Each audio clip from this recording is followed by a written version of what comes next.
말씀은 열왕기상 2장 1절로 9절입니다. 열왕기상 2장 1절로 9절 말씀.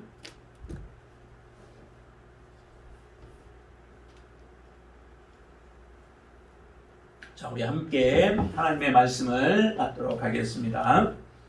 다윗이 죽을 날이 임박함에 그의 아들 솔로몬에게 명령하여 이르되 내가 이제 세상 모든 사람이 가는 길로 가게 되었느니 너는 힘써 대장부가 되고 네 하나님 여호와의 명령을 지켜 그 길로 행하여 그 법률과 계명과 율례와 증거를 모세의 율법에 기록된 대로 지키라. 그리하면 네가 무엇을 하든지 어디로 가든지 형통할지라. 여호와께서 내 일에 대하여 말씀하시기를 만일 내 자손들이 그들의 길을 삼가 마음을 다하고 성품을 다하여 진실이 내 앞에서 행하면 이스라엘 왕위에 오를 사람이 내게서 끊어지지 아니하리라 하신 말씀을 확실히 이루게 하시리라.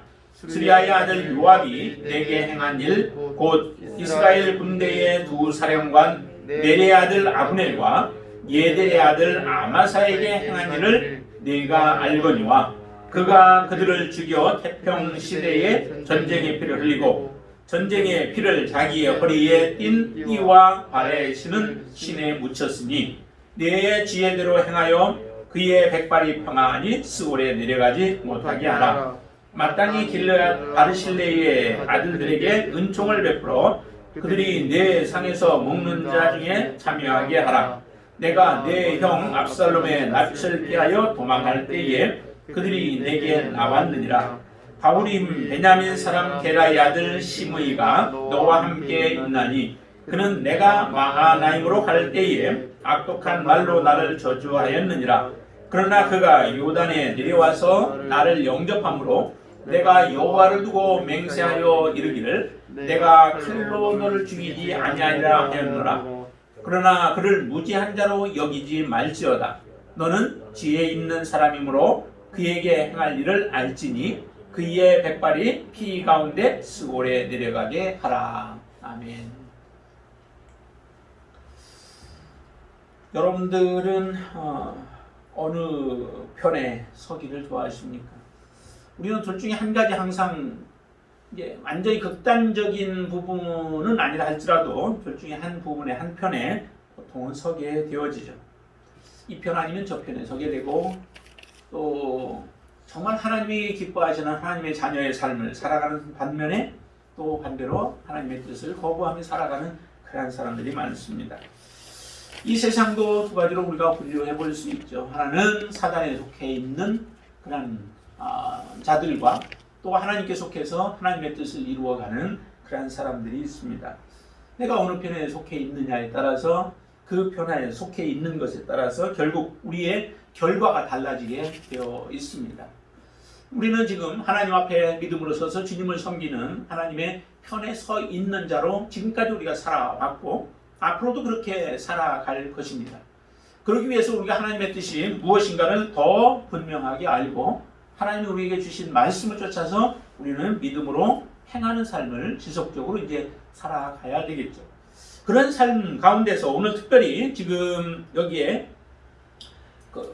다윗이 그의 아들 솔로몬에게 왕권을 이제 위임하는 그리고 왕의 자리로 세우고 나서 그 아들에게 부탁하는 하나의 유언의 말씀이 오늘 본문 우리가 읽은 것 안에 있습니다. 다윗과 솔로몬을 보면은 그들의 업적인 면에서 볼 때는 사실 다윗도 다윗의 그 업적 대단하죠. 그래서 모든 이스라엘 사람들이 백성들이 다 다윗을 존경하고 우러러보는 사람이요. 또 솔로몬 왕도 그렇습니다. 솔로몬도 통일왕국 시대의 이제 마지막 왕이지만은 세 번째 왕이지만은 솔로몬의 업적과 솔로몬이 행한 일들도 대단해요. 근데 솔로몬이 행했던 그 일들 가운데서 우리가 기억을 하려고 하면은 별로 그렇게 기억나는 게 많이 없어요. 특별히 이제 탁 떠오르는 건 있죠. 솔로몬 하면서 떠오르는 게 뭐가 떠오르나요? 네? 성전 만든 거라. 성전 건축. 그리고 또 우리가 생각해 보면은 솔로몬의 그 지혜로운 재판 이런 거 탁탁 떠오르죠. 그리고 솔로몬의 그 저서가 많아요. 저서가 잠언이나 전도서 또 아가서와 같은 이런 책들이 있어서 그런 부분에 있고 그다음에 그의 지혜가 정말 전무후무하다라고 해서 이런 부분들에는 많이 우리가 알고 있어요. 그런데 그 외에 다른 부분들에 있어서는 그의 업적이나 행한 일들에 비하면은 성경에서 그렇게 많이 우리가 보기가 쉽지는 않아요. 솔로몬 시대의 재정적인 부분에서도 굉장히 부했죠. 금 같은 경우는 그냥 돌을 보듯이 할 정도로 그렇게 금이 많았고 부유했던 나라가 솔로몬 시대의 모습이에요. 거기에다가 솔로몬은 그 국력도 굉장히 강하게 그가 만들었습니다. 그래서 국고성 같은 거를 재정비하고 그래서 잘 방비하고 기병이나 또 마병이나 뭐 이렇게 전차 같은 것들을 구매하고 또 준비해놔서 솔로몬 시대의 나라가 정말로 굉장히 강한 나라였어요. 그래서 힘적인 부분으로는 어느 시대 못지않게 강한 나라가 바로 이 솔로몬의 시대에 솔로몬이 다스렸었던 그 왕이 있었을 때의 그때의 모습입니다. 그런데도 솔로몬에게 있어서 이제 좋지 못했던 부분들이 많고 그의 마지막이 별로 좋게 끝나지를 않았어요. 특별히 그의 옆에는 아내들이 아내가 700명이고 그의 첩들이 300명이나 돼서 1000명이나 되는 사람들로 인하여 그의 마음이 나뉘어지게 되죠.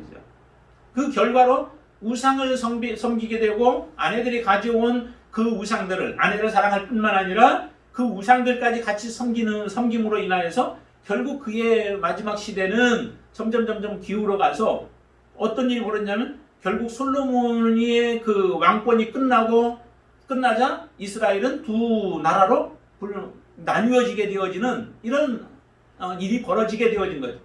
그러니까 왜 나라가 나뉘어졌는가라고 하는 것을 우리가 보면은 그것은 솔로몬의 악 때문에 죄 때문에 그렇다라고 우리는 결론을 지을 수 있는 겁니다. 그래서 솔로몬이 많은 것들을 해 놓았지만은 결과적으로 보면은 솔로몬이 많은 사람의 칭송을 받기도 했지만 그의 모습은 성공적인 삶을 살았다라고 우리는 말할 수 없다는 거예요. 우리가 이 땅에서 누리는 것이 솔로몬의 뒤를 따라가는 사람들이 참 많습니다. 많은 것을 이 땅에서 누려보려고 하죠. 그래서 권세도 누려보고 또 보도 누려보고 장수도 누려보고 많은 지식도 갖고 그래서 명예를 얻어보려고 하지만은 실제적으로 우리의 마지막에 하나님 앞에 온전한 모습으로 우리가 서지 못한다면은 하나님이 기뻐하시는 모습으로 서지 못한다면 그의 삶은 한낱 이 땅의 삶은 하나의 그 허무한 인생이 되어질 수밖에 없다는 거죠. 솔로몬이 마지막 죽으면서 유언을 남긴 것은 보지 못해요. 지금 다윗은 솔로몬에게 그의 아들 왕권을 이어갈 솔로몬에게 지금 유언을 남기게 되어지지만 솔로몬 같은 경우는 그 유언을 남긴 부분이 없습니다. 그냥 나이가 돼서 이제 열조의 무덤으로 갔다라고 하는 그런 모습을 보여줘요. 그 시대에는 참으로 많은 태평성대를 거의 누렸죠. 지금 두 사람의 그 고통을 두 사람에 의해서 고통을 당한 것 외에는 그 외에는 거의 솔로몬 시대에 전쟁이 없었습니다. 하나님께서 그런 태평성대를 주셨어요. 모든 것을 부하게 누리고 모든 것을 만족하게 누리고 모든 것 부족함이 없는 모습으로 살았던 시대가 바로 이 솔로몬 시대였어요. 그런데도 그런 부한 가운데서 하나님 앞에 온전하게 서지 못함으로 인하여 그의 마지막이 참으로 안타까운 모습을 보여지게 되어지는데요. 오늘은 그러나 이 가운데서 지금 솔로몬이 그 다윗의 유언을 받고 그 유언을 잘 실천해 가는 그 모습을 한번 보고자 합니다. 오늘 본문에 보면은 그런 모습이 나와요. 다윗이 이제 그 솔로몬에게 왕권을 위임하게 되죠. 그러나 그 전에 이 왕권을 다른 사람이 빼앗아 가려고 했던 부분들이 몇 번이 있었습니다. 그 중에 이제 크게 있었던 것이 압살롬이 이제 그랬던 경우가 있고 또 그의 아들 중에 또 하나가 있어요. 그 아들이 누구냐면 여호야다라고 하는 사람이에요. 여호야다라고 하는 그 솔로몬의 형이죠. 형에 해당되죠. 그런데 형인데 그가 바로 왕권을 탈취하려고 시도를 해요. 그래서 이전에 같이 섬겼던 그런 그 요압이라고 하는 다윗의 신복이죠. 다윗의 군대 장관이었고요. 그 요압까지도 그가 자기 편으로 만들고 그 다음에 아비아달 제사장도 자기 편으로 만들어서 그들을 중심으로 해서 자기의 왕권을 차지하려고 할 때에 이 부분을 이제 저지하고 밧세바와 솔로몬과 또 사독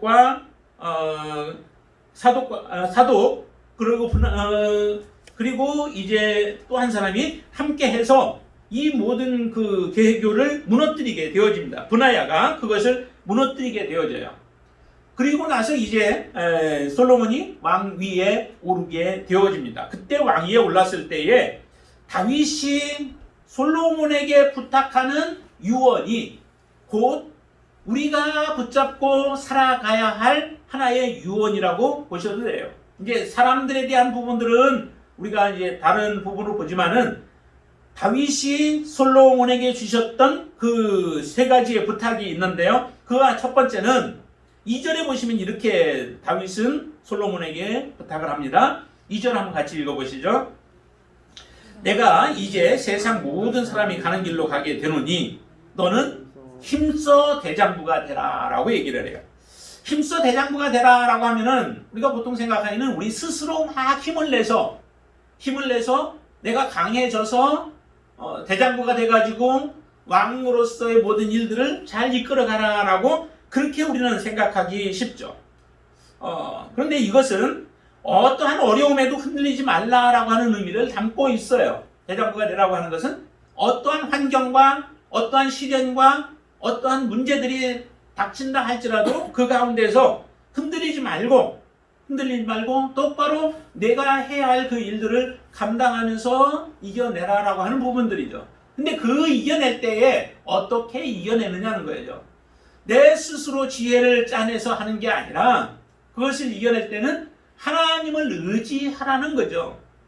하나님을 의지하고 하나님을 붙들고 하나님과 함께하는 가운데서 너희들이 그 흔들리지 않는 믿음으로 그 문제들을 헤쳐나가고 이겨나가는 거예요.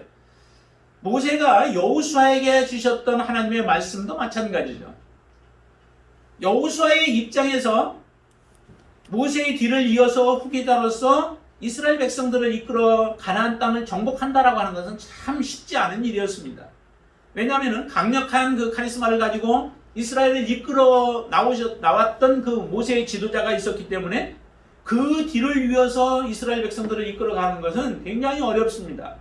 그래서 여호수아의 입장에서 본다면은 정말 두렵고 떨림이 있죠. 내가 어떻게 이 백성들을 이끌어 갈 것인가. 옆에서 늘 보아왔습니다. 모세가 할 때마다 이끌어 갈 때마다 그들에게 제안하고 그들에게 행동을 요구할 때마다 이스라엘 백성들이 어떤 행동을 했고 어떻게 그들이 대했는지를 잘 알기 때문에 더더욱 두려움들이 많은 거죠. 그런 강팍한 사람들, 목이 곧은 이스라엘 백성들을 더군다나 가나안 땅에 들어가서 이제 그곳은 완전히 철병거로 무장되어져 있고 강한 아낙 자손들이 있고 또 거대한 사람들이 있는 그곳인데 그곳에서 어떻게 전쟁에서 승리할 수 있겠어요? 그러기에 모세가 여호수아에게 주었던 말씀은 너는 강하고 담대하라는 거죠. 그러면서 하나님의 말씀을 그에게 주어요. 하나님의 말씀을 주어서 하나님의 말씀에서 너는 좌로나 우로나 치우치지 말고 그대로 행하면 너의 길이 형통할 것이고 내가 평탄하게 될 것이다. 내가 어디로 가든지 간에 내 길은 하나님께서 함께 할 것이다 라고 하시는 하나님의 약속을 주세요. 그것 외에 우리가 강할 수 있는 게 과연 무엇이 있을까요? 우리가 이 땅에서 살아가는 동안에도 정말 많은 끊임없는 일들이 우리에게 일어나요. 그런 일들 앞에 우리는 너무도 초라해 보일 때가 많아요. 내가 과연 이 문제들, 이런 어려운 문제들을 어떻게 헤쳐나갈 것인가? 그 문제 앞에 닥칠 때마다 우리는 두렵고 떨림이 있죠. 그러나 그때마다 우리가 담대할 수 있는 것, 힘을 얻을 수 있는 것은 하나님의 말씀대로 내가 붙잡고 살아가느냐 아니면 그 말씀을 우리가 놓치고 세상을 의지하고 사람들을 의지하며 살아가느냐에 따라서 우리는 담대해질 수도 있고 너무 연약해질 수도 있다는 거죠. 근데 모세가 주어진 것은 바로 하나님의 말씀을 주며 너는 하나님의 말씀과 함께 하기만 한다면 나머지 정복의 문제는 하나님의 손에 달려져 있는 거예요. 우리가 살아가는 모든 일들이 하나님의 손에 붙잡혀 우리가 살아가게 될 때 하나님의 뜻에 순종하며 살아가게 될 때 모든 문제는 하나님 앞에 놓여져 있는 거예요. 내 문제가 하나님의 문제로 바뀌어지는 거예요. 그렇게 되어졌을 때 우리의 마음에 담대함이 생기게 되어지고 흔들림이 없게 되어지죠. 다윗은 너무도 그런 것들을 많이 경험해 왔잖아요. 다윗의 입장에서는 정말로 빨리 자기의, 지난주도 우리가 보았지만은 정말 자기가 이 고난들을, 쫓겨다니는 그 고난을 멈출 수도 있었어요. 그러나 그것이 하나님이 기뻐하지 아니하는 것을 말씀 안에서 알기 때문에 다윗은 그 길을 자기 길을 택하지 않죠. 육신적인 생각을 쫓아서 살아가지 않죠. 나의 개인적인 편안함만을 쫓아서 그는 행하지 않았어요. 그러자 하나님이 일을 하셔서 하나님이 그를 전쟁에서 죽게 만드시고 하나님이 다윗의 길을 온전하게 세우셔서 험난한 길들을 비록 걸어가기는 하지만 그러나 그의 길은 흔들림이 없는 모습으로 살아갈 수 있게 되어진 거죠. 우리의 걸음이, 저와 여러분들의 걸음이 바로 이런 걸음이 되길 바랍니다. 하나님을 의지하고 하나님을 붙잡는 믿음 안에서 우리가 강화해지고 담대할 수 있게 되길 바랍니다. 그런 명령을 주시는, 그렇게 요청을 하는 거예요. 너는 힘써서 대장부가 되라. 하나님과 동행하고 하나님의 뜻을 내가 알아서 그 뜻 안에 서게 되어질 때에 너는 대장부와 같은 모습으로 이 백성들을 이끌어가고 또 다스리면서 하나님의 영광을 드러내게 하라고 그렇게 부탁을 하고 있는 거죠. 그리고 두 번째 이제 그가 부탁을 또 합니다. 그것은 3절입니다. 3절을 보시면은 내 하나님 여호와의 명령을 지켜 그 길로 행하라는 거죠. 다른 게 아니었죠? 바로 이 솔로몬에게도 하나님의 말씀이에요. 하나님의 말씀, 여호와의 명령, 그 명령을 지켜 그 길로 행하라는 거예요. 너가 여호와의 명령을 따라서 행하게 되어질 때에 너의 길은 안전하고 너의 왕위가 계속 영구하게 되어질 것이고 내가 그 자리를 연연하지 않아도 하나님은 그 자리를 주게 될 거죠. 솔로몬이 뒤에 보면 이제 기도하잖아요. 지혜를 위해서 기도하지만 지혜를 위해서 기도할 때 사람들의 마음을 듣고 하나님의 뜻대로 잘 다스리기를 원하며 기도할 때에 솔로몬이 자기가 구하지도 아니한 부도 주고 또한 그에게 장수의 복도 하나님이 허락해 주시는 그런 역사가 일어나잖아요. 하나님을 붙잡고 믿음으로 살아가게 되어질 때 이와 같은 일들이 일어나요. 그래서 솔로몬에게 너는 명령을 지키라는 거예요. 왕들을 세울 때마다 명령했던 하나님의 명령이 있죠. 너희들은 여호와의 말씀을 너희 곁에 왕들 옆에 두고 그 말씀을 너희들이 지키 행하라는 거예요. 형통하게 되어지는 비결이 다른 데 없다는 거예요. 형통하게 되어지는 건 하나님의 말씀을 너희들이 붙잡고 그 말씀에 순종하는 자들은 그 나라가 형통하게 되어질 거고 또한 하나님께서 그 나라를 평안케 붙들어 주시는 겁니다. 우리나라가 흔들리고 어려움이 있는 것은 우리가 하나님 앞에 온전한 모습으로 믿음으로 살아가지 못하는 그리스도인들의 문제예요. 믿지 않는 사람들의 문제가 사실은 아니죠. 실제 문제는 그리스도인들, 하나님의 자녀들이라고 하는 사람들이 어떤 모습이냐.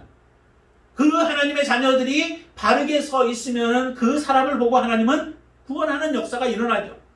소돔과 고모라 성이 멸망케 되어진 원인이 어디 있어요? 악해서 무너졌나요? 악해서 무너진 부분도 있죠. 그러나 하나님은 더 말씀하시기를 그 가운데 의인 10명이 없다라고 말씀하시는 거예요. 의로운 사람 10명이 없어서 소돔과 고모라 성이 무너졌다는 거예요. 의인이 있으면 그곳이 아무리 악해도 그 의인들로 인하여 보호가 되어진다는 거예요. 우리 그리스도인들이, 하나님의 자녀들이 정말 하나님의 말씀대로 우리가 얼마나 살아가고 있나. 형식적인 모습으로 그리스도인들의 삶을 살아가는 게 아니고 입술로만 우리가 하나님을 부르는, 하나님을 찬양하는 모습이 아니라 이스라엘 백성도 얼마나 입술로 하나님을 많이 찬양하고 하나님을 불러요. 그러나 하나님이 기뻐하시는 찬양이 아니에요. 하나님을 정말 경외하면서 부르는 그러한 외침이 아니라는 거죠. 그들의 입술은 입에 발린 거예요. 마음은 떠나 있지만 입술로만 고백하는 거예요. 그들은 정말 하나님의 뜻 안에 바르게 서지 못하고 그들의 형식적인 모습으로만 서 있는 그들 때문에 결국 하나님은 그들에게 진노를 내리시는 거예요. 우리가 어려움들을 당하고 있다면 우리 자신을 먼저 보아야 합니다. 그리스도인들이 정말 우리의 마음을 다 내어놓고 주님을 섬기는 믿음으로 주님 앞에 살아가고 있는가. 그러지 않고 하나님의 말씀은 버리고 형식적으로 거칠의 모습으로 우리가 신앙생활을 하고 있다면 우리도 하나님 앞에 책망을 받을 수밖에 없는 겁니다. 여기 명령을 지키라라고 이렇게 했는데 그 명령이라고 하는 것은 책임이나 직무와 같은 것과 같은 의미예요. 명령을 지켜라라고 했을 때 그러면 그 명령을 우리가 지켜나가야 하는데 지금 명령을 지킨다는 것은 제사장이나 레위인들에게 하셨던 요구했던 거예요. 제사장으로서의 직무를 지켜야 하고 레위인으로서 직무를 지켜서 하나님 앞에 바르게 그 제사를 드릴 수 있도록 그들은 그 직무를 지켜내야 돼요. 그래야 백성들이 거룩한 가운데 그들의 죄들을 용서함을 받을 수 있는 길이 열려지는 거예요. 그만큼 그 제사장과 이 레위인들의 직무는 중요한 거죠. 그들의 직무에 소홀히 하게 되어지면 모든 백성들의 죄가 용서를 받을 수 있는 길이 없습니다. 그렇기 때문에 정말 그 직무를 지키기 위해서 그들은 최선을 다해야 해요. 거룩한 모습으로 살아가야 되고 또한 더러운 것들과 접촉하지 않아야 되고 하나님의 말씀대로 그들은 순종하며 자기들이 맡겨진 직무를 감당해내야 되는 거죠. 그것이 힘들어도 그것이 까다로워도 그것이 어려워도 그 일들은 반드시 이루어내야 되는 거예요. 이 왕의 자리도 마찬가지라는 거예요. 그와 같은 직무를 수행하는 것처럼 그렇게 왕직도 수행해야만 하나님께서 그 나라를 지켜주시고 그 나라를 보호하신다는 겁니다. 하나님은 우리에게도 그런 왕직을 주셨어요. 베드로전서 2장 9절에 보시면 그렇게 얘기하죠. 너희는 택하신 족속이요 왕같은 제사장이요 그의 소유된 백성이요 그의 나라라고 말씀하세요. 왜 하나님이 우리를 그의 왕같은 제사장으로 세워주셨을까요? 그것은 하나님의 선한 부분을 선전하도록 하기 위해서 우리에게 그 사명을 주셨다는 거예요. 여러분들은 이 왕같은 제사장으로 그 직무를 감당하고 계신 거예요. 사람들을 만날 때마다 그 사람들에게 하나님을 보여주시는 하나님의 거룩한 자로 또 이 제사장으로서의 그 역할을 감당하고 계신 거예요. 그 역할을 감당하는 자가 바로 하나님의 사람으로서 그 자리에 있어야 되는 것인데 세상에 세속화가 되어져 버리면 결국 하나님이 버릴 수밖에 없잖아요. 하나님은 지금 이 다윗을 통하여서 솔로몬에게 이것을 요구하는 거예요. 너는 너의 주어진 그 자리가 참으로 중요한 자리요. 그러기에 너는 이 왕직을 제사장들과 레위인들이 그 직무를 행함과 같이 너희는 거룩하게 이 왕의 자리를 감당하라는 겁니다. 내가 왕이 됐으니까 내 멋대로 내 마음대로 백성들을 다스리는 게 아니라 정말 하나님의 뜻이 어디에 있는지 하나님이 원하시는 것이 어디에 있는지 하나님이 기뻐하시는 것이 무엇인지 하나님이 어떻게 백성들을 돌보기를 원하시는지 그것을 발견하고 그것을 구하고 그 가운데 서서 이 백성들을 이끌어갈 때에 하나님 앞에 정말로 존귀한 자가 되어지고 또 그의 자리가 형통이 되어지는 역사가 일어나게 되어진다는 겁니다. 그렇게 하면은 하나님이 약속을 하시죠. 그렇게 하면 너의 그 길이 형통하게 될 것이다 라고 말씀해요.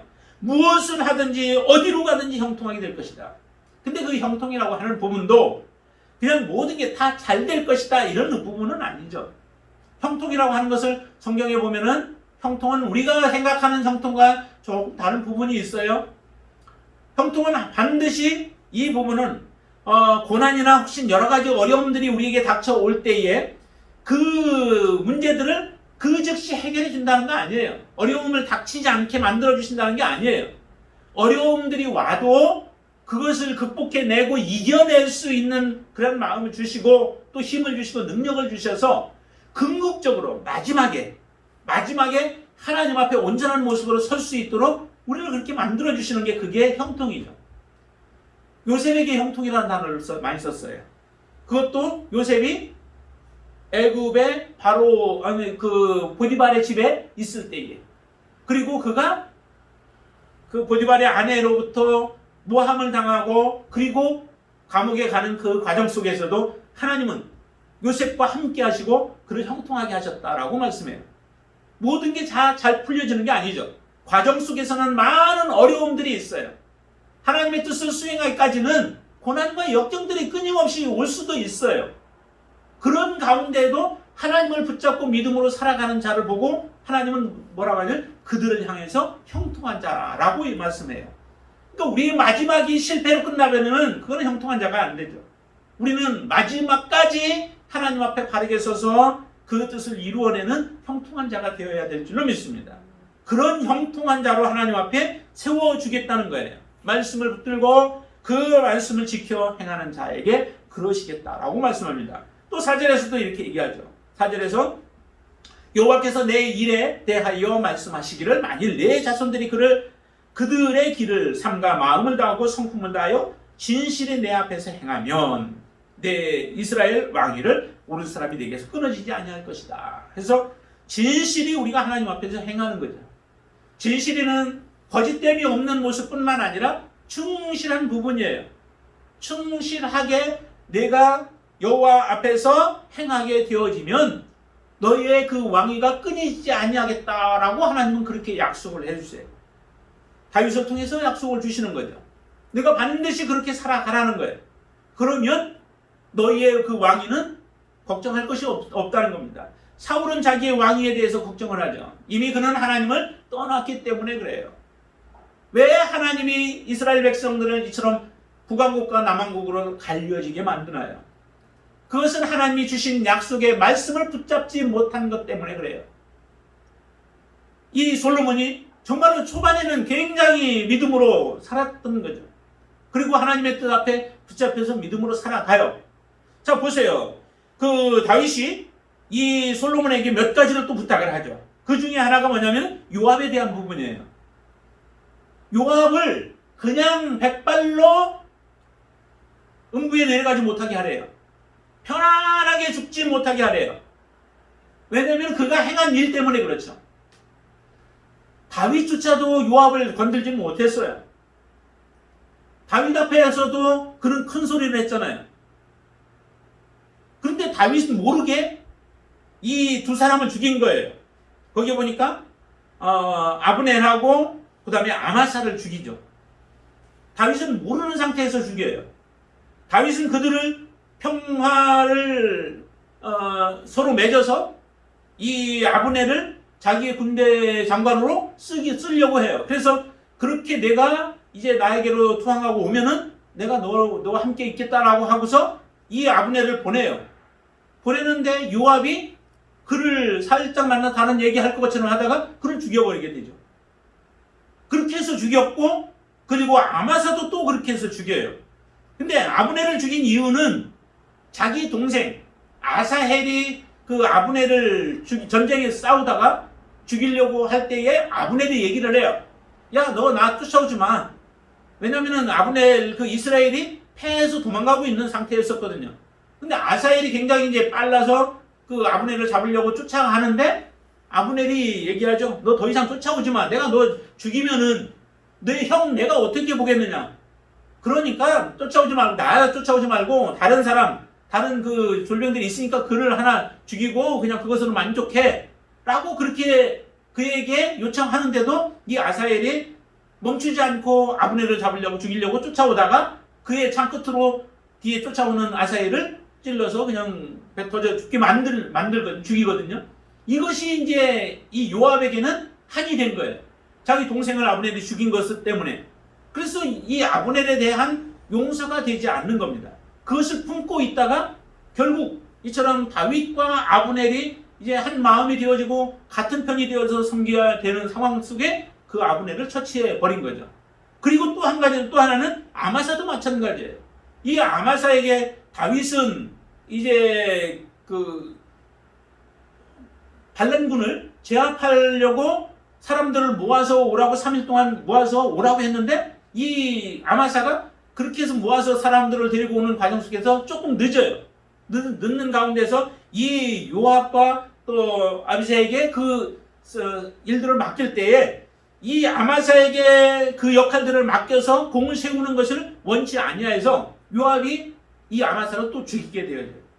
그 모습을 보면서 정말 이 다윗이 뭔가를 해야 되는데 너무 권력이 세지다 보니까 더 이상 요압에 대해서 손을 댈 수 없는 상태까지 되어져 버린 겁니다. 이 상태에서 아들에게, 솔로몬에게 지금 자리를 내어줘야 하는 상황 속에서 그것을 지금 이야기를 하는 거예요. 요압에 대해서, 요압을 그냥 그가 죽게 만들지 말라. 자기는 어떻게 하지 못했을지라도 그에게 반드시 그의 대가를 치르게 하라라고 해서 이 솔로몬이 요압을 처치를 하게 되어지죠. 그러니까 아버지가 유언을 남긴 것을 그대로 행해요. 그리고 자기들이 행했던 그 권력을 남용했던 것들을 그대로 자기에게 돌아가게 만들어 버리죠. 그 역할을 충성스럽게 솔로몬이 감당해냅니다. 또 하나는 이 시므이라고 하는 사람이 있었어요. 이 시므이가 다윗을 저주했었죠. 다윗이 참으로 고난 가운데 자기 아들 압살롬에 의해서 쫓겨갈 그때에 얼마나 난처한 모습이고 초라한 모습이에요. 자기 아들에게 쫓겨가니까 그것도 정말 얼마나 창피한 모습이고요. 이러한 상태에서 시므이가 다윗을 저주하면서 쫓아오면서 저주를 해요. 그때 죽일 수도 있었지만은 다윗은 죽이지 않습니다. 하나님이 저로 인하여 나에게 오히려 긍휼을 베풀어 주실 것이다. 내가 죄가 있다면은 내 죄 때문에 지금 이렇게 받는 것이고, 그렇지 않다면 하나님이 내게 은혜를 베풀어 주실 것이니까 너희들 옆에 있는 그 장군들에게 얘기해서 너희들 그 손에 대지 말고 내비두라고 그렇게 얘기를 해서 그를 무마시켜줘요. 그런데 이제 마지막에 이제 그가 왕으로 올라오니까 와서 맞이하잖아요. 맞이할 때에 그때도 이를 용서를 해줍니다. 용서를 해줘요. 그렇지만은 그가 행한 일이 악한 일이기에 그것을 그대로 둘 수 없다라고 하는 거예요. 그래서 솔로몬에게 너는 지혜롭게 일을 처리하라는 거예요. 그러자 솔로몬이 이제 왕이 돼서 솔로몬이 그 일을 처리를 하는데, 먼저 솔로몬도 그에게 악을 행할 마음은 갖지 않죠. 내가 한 가지 약속만 하는 거예요. 내가 이곳에서 떠나지 말라는 거예요. 예루살렘에 떠나지 말라는 거예요. 떠나게 되어지면 그때는 너는 죽게 될 것이다 라고 하는데, 그것에 대해서 서로 동의를 하죠. 그것을 받아들여서 그대로 행하는데, 그런데 어느 정도 지나다가 그 시므이에게 자기의 종이 있죠. 종이 있는데 종이 섬기다가 도망가 버렸어요. 도망가서 어디로 가서 이제 있는데 그 소식을 누군가를 통해서 그에게 전해지죠. 근데 이때 몰라도 솔로몬이 그 정보를 주지 않았을까 싶기도 한데요. 그 정보를 받고 이 시므이가 그 예루살렘 떠나서 그 종을 잡아와요. 그 잡아왔다는 소식을 다시 이제 듣고 나서 솔로몬이 가서 그에게 얘기하죠. 너 떠나지 말라고 했는데 네가 말을 어겼다라고 해서 그를 결국에는 죽이게 되어지죠. 참 이런 모습들. 그리고 아도니아도 보면은 아도니아도 죽이게 돼요. 자기 형인데. 그 형을 왜 죽이냐면은 아도니아도 한번 그 왕권을 탈취하려고 지금 시도를 했었잖아요. 그때 죽이지는 않습니다. 그때 죽이지는 않는데 그 다음에 형에게도 만약에 악이 보여지면은 그 악 때문에 당신이 죽지만은 내 이 일로는 결코 형을 죽이지 않겠다라고 얘기를 해요. 근데 그 다음에 어떤 악을 보냐면 그 자기 아버지 다윗이 옆에 두었던 그 아리따운 여인이 하나 있어요. 아비삭이라고. 그 아비삭을 가까이 하지 않고 잠자리도 같이 하지 않으면서 지냈는데, 그 아비삭, 아버지의 그 그 역할이죠. 아내의 역할이었던 그 아비삭을 자기에게 아내로 달라는 거예요. 그 이야기는 결국 자기가 왕이라고 하는 그것을 자리를 탐내는 것과 같은 것, 그냥 여자를 달라는 게 아니에요. 그렇기 때문에 결국 이것이 아도니아의 악이 되어진 거예요. 죄가 되어진 거예요. 그것으로 인하여 결국 이 아도니아도 죽임을 당하게 되어지죠. 그리고 아비아달이라고 했는데 이 아비아달이 죄를 범하게 되어집니다. 죄를 범하는데 이 아비아달은 사실은 아버지와 함께 계속해서 하나님 앞에 거룩한 일들을 행했던 사람이에요. 그러나 이 아비아달이 아도니아와 함께 정말 있어야 할 자리에 있지 않냐고 잘 구분하지 못하고 분별하지 못함으로 인하여서 결국 그 아도니아를 돕게 되어지는 일들을 행하게 되어지죠. 그로 인하여 이 아비아달은 죽임을 당하지는 아니하지만 그의 직무를 파면을 당하게 되어집니다. 이런 모습들로 이 악을 제거하게 되어져요. 왜 솔로몬이 이처럼 하나하나 그 다윗 왕에게 범했던 그 죄들에 대해서 다 정리를 하게 되어질까요? 그 정리하게 되어지는 것은 정말 하나님의 나라, 그 나라가 온전하게 되어지는 것은 악이 없어야 된다는 거예요. 자, 2장 마지막 절에 한번 보세요. 2장 마지막 절, 우리 46절 한번 보세요. 46절에 이런 표현을 해요. 같이 한번 읽습니다. 여호야다의 아들 분하에게 명령하매 그가 나가서 시므이를 치니 그가 죽은지라. 이에 나라가 솔로몬의 손에 견고하여지니라 라고 얘기해요. 이런 악들이 다 제거가 되어지자 솔로몬에 의해서 이 나라가 이스라엘이 견고하게 되어졌다라고 얘기를 해요. 하나님의 나라가 온전케 되어지는 것은 결코 악이 그 가운데 있어서는 안 된다는 거죠. 공동체 안에 악이 존재하면 그 악으로 인하여 공동체는 하나님의 진노 가운데 놓일 수밖에 없습니다. 우리 개인이 삶 가운데서 우리가 악을 허용하고 그 악을 가까이하고 세상으로 나아가고 세상과 짝하게 되어지면 결국 그는 하나님의 진노 가운데 놓일 수밖에 없다라고 하는 거예요. 그런 것을 지금 정확하게 우리에게 보여줘요. 그래서 조그마한 어떤 악도 하나님을 허용치 않냐고 그 모든 것들을 다 지금 끊어버릴 때에 하나님은 이스라엘의 온전한 하나님의 강력하고 또 힘있고 견고케 세우는 그런 역사가 일어나도록 하나님은 행하시는 것을 우리에게 보여주죠. 반면에 보세요. 반면에 거기에 보시면은 그 7절 말씀 한번 우리가 더 볼까요? 7절 말씀. 7절 같이 한번 읽습니다. 마땅히 길르앗 바르실레의 아들들에게 은총을 베풀어 그들이 내 상에서 먹는 자 중에 참여하게 하라. 내가 내 형 압살롬의 낯을 피하여 도망할 때에 그들이 내게 나왔느니라. 바르실레가 했던 것이 뭘까요? 다윗이 쫓겨다닐 때에 그 많은 사람들과 함께 음식도 여러 가지 구해야 되고 어려운 가운데 있을 때에 다윗과 함께 한 사람이에요. 다윗을 도운 사람이에요. 다윗의 필요를 채워준 사람이에요. 그러기에 그가 다윗의 필요한 것들을 공급해 주었던 그것을 결코 잊지 아니하는 거죠. 예수님도 그러셨잖아요. 마태복음 25장에 보면은 두 부리로 딱 나눠놓고 하시는 말씀이 너희들이 한편에는 있는 사람들은 너희들은 내가 이와 같은 상태에 어려운 상태에 있을 때 나를 도왔던 자들이다. 너희들은 내가 어려운 가운데 있는데 나를 모른 채 한 자들이다. 그런데 그 사람들이 반응이 달라요. 내가 언제 그랬습니까? 내가 언제 그랬습니까? 여기는 내가 그렇게 도운 적이 없다는 거죠. 그런데 누구를 도왔느냐? 정말 가난한 작은 자 하나, 형제 중에 하나를 그들에게 필요할 때 그들이 먹을 것을 주고 마실 것을 주고 입을 것을 주고 병들었을 때 돌보기도 하고 옥에 갇혔을 때 그들을 돌보는 역할들을 했던 거예요.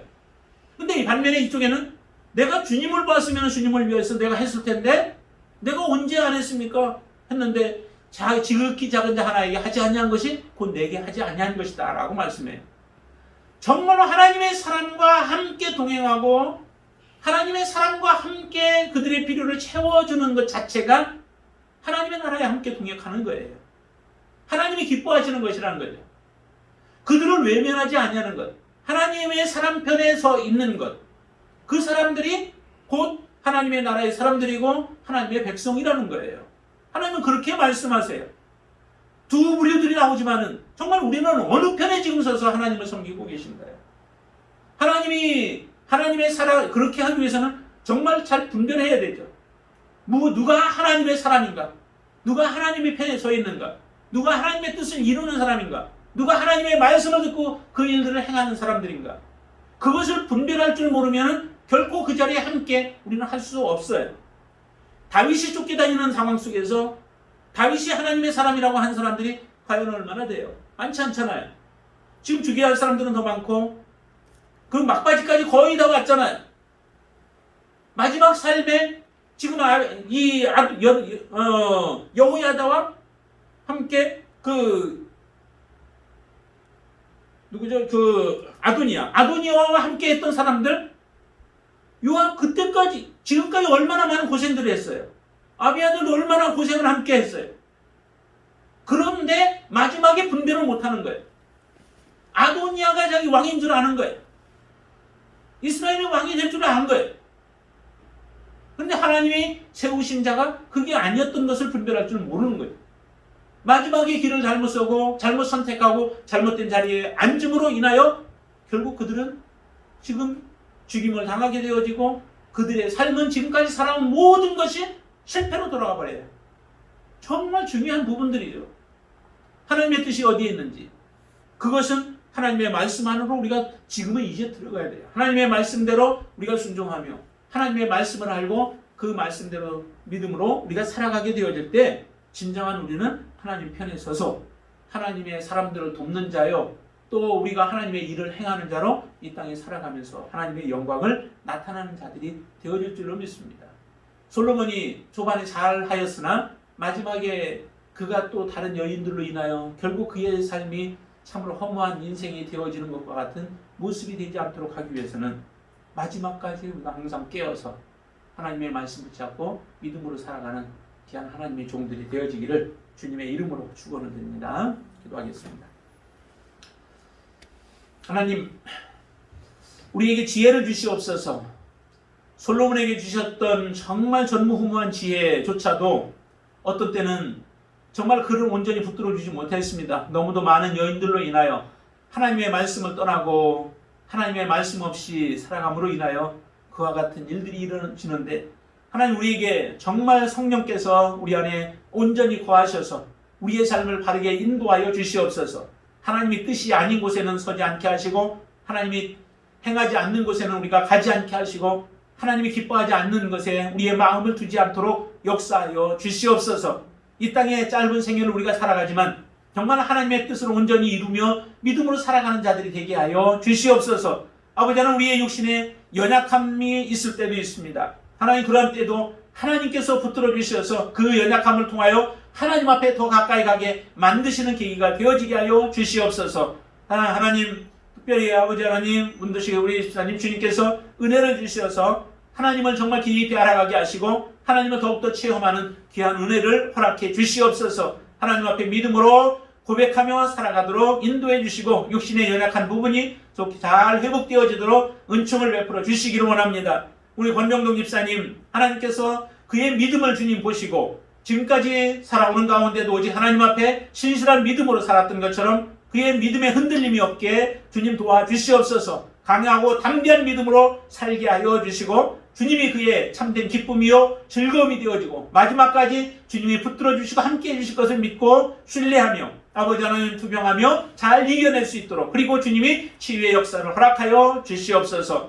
우리의 가정들이 하나님 앞에 온전하게 서기를 원합니다. 주님, 지금까지 믿음으로 살아오는 것처럼 앞으로도 주님 말씀 붙잡고 서게 하여 주시고 그 말씀 준행하며 행하게 하여 주시옵소서. 신실한 모습으로 주님을 섬길 수 있는 하나님의 귀한 자녀들로 세워 주시옵소서. 아버지 하나님, 잠시 우리가 믿음이 떠나 있는 자들이 있다면 하나님께서 다시 한번 회복되어지는 역사들이 일어나도록 도와주시옵소서. 예수님의 이름으로 기도드리옵나이다. 아멘.